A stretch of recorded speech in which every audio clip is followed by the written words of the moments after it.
Going medieval.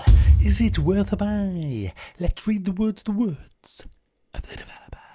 Stake your claim in this colony building sim and survive a turbulent medieval age. Construct a multi-story fortress in a land reclaimed by wilderness. Defend against raids and keep your villagers happy as their lives are shaped by the world around them. Now guys, I've only got two words to say.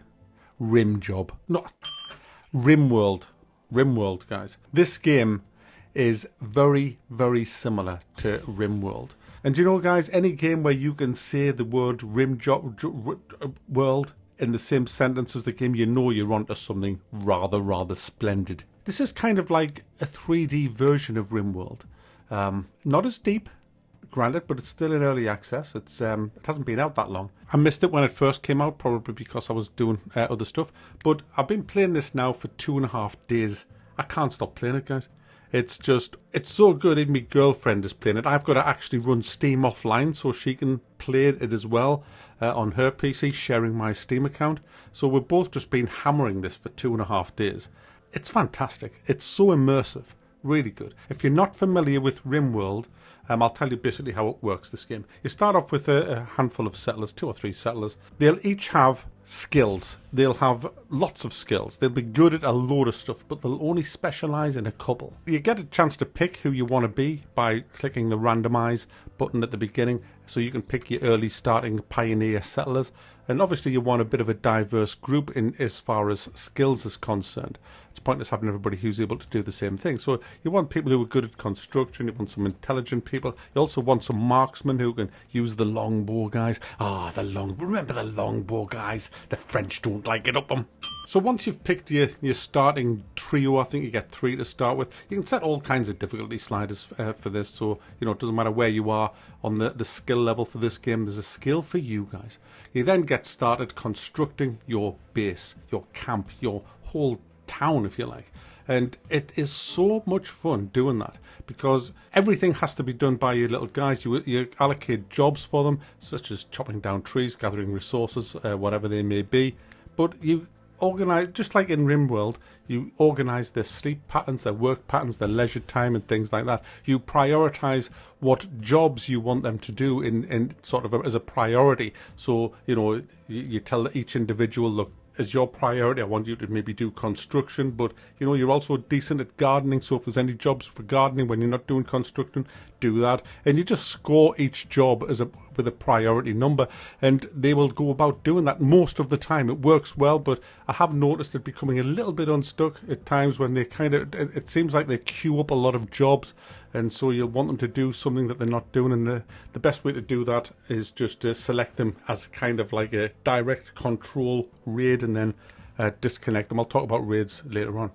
Now there's 4 seasons in the game. There's the 4 seasons. There's the spring, summer, autumn and winter, and certain crops will only grow in certain times of the year. And also as the summer comes, the heat ramps up and your food will go off a lot faster and rot way faster than it will normally. So you have to kind of think of all this. Now, because it's set in medieval times, we don't have refrigerators. So what you have to do to really optimize your storage system is to dig down. And this is where this game kind of differs from Rimworld.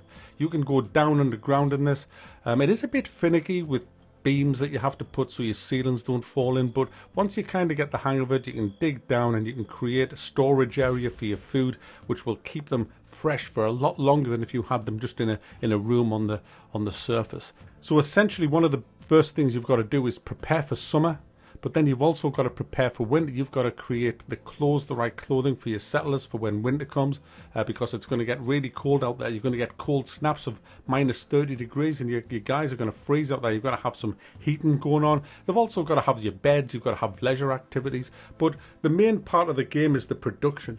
The more settlers you get, and you do keep getting them randomly over time, you can set up production lines for everything. You can make weapons, you can make armor, make shields, just ordinary clothing you can make. There's technology for walls, buildings, smelting, traps, all kinds of stuff, because there are nasty bastards out there, guys, who will raid your camp, and they come in some pretty decent sized numbers over time as you get further and further into the game, and you've got to kind of employ some kind of strategy. I found the best one was a moat. channeling them across a little bridge, and I set up an archer tower right next to that and covered the shit out of it with traps, and it's been highly effective at stopping the bad guys getting into my base. I have lost a couple of people, but guys, it is so freaking immersive just playing this game.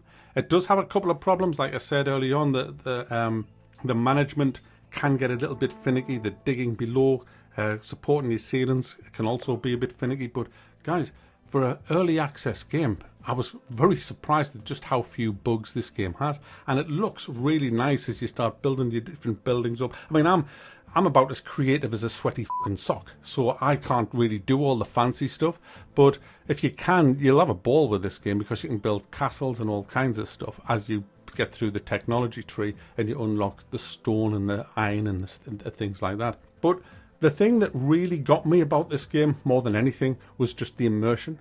Just, you care really deeply about your little settlers, and you will protect their ass as much as possible, because every one of them is important to your settlement. If you lose one, it's kind of like devastating, because you might, if you lose, say, one of your top tailor, it's like, it's going to set you back, guys. It's going to set you back. Now, like I say, you will get random other people coming to your base, but you have decisions to make. You might get somebody who's on the run from a wild mob, and you have a choice. Do you take them in, knowing that a day later the mob's going to come and attack your settlement? And you've got to decide what you're going to do about that. I've just personally took everybody in every time they've come, because the more hands you have, the more things you can get done.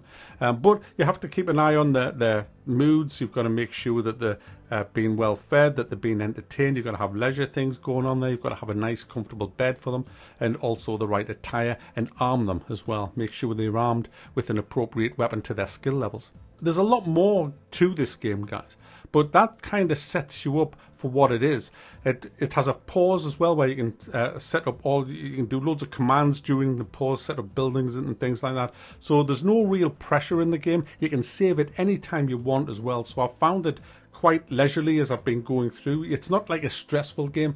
I've just been in bliss for the last 2 days playing this. It's just been so damn relaxing. It's just consumed my time up, guys, so much. I mean, I've restarted 2 or 3 times because as you learn new things and you think, oh, I've screwed that up, I want to do that again. But I highly, highly recommend this. This is a gem, guys. I can't wait for this game to be finished. And I've got some more good news for you as well. It's going to be discounted on Green Man Gaming. It's £20 retail price on Steam, but for a very short time, it's going to be discounted on Green Man Gaming. Just simply click the link underneath this video in the description. It'll take you there, and you can get it cheaper from Monday. So there you go, guys. Going medieval. If you loved Rimworld, it's a bloody good game, this, and I cannot wait for it to be finished.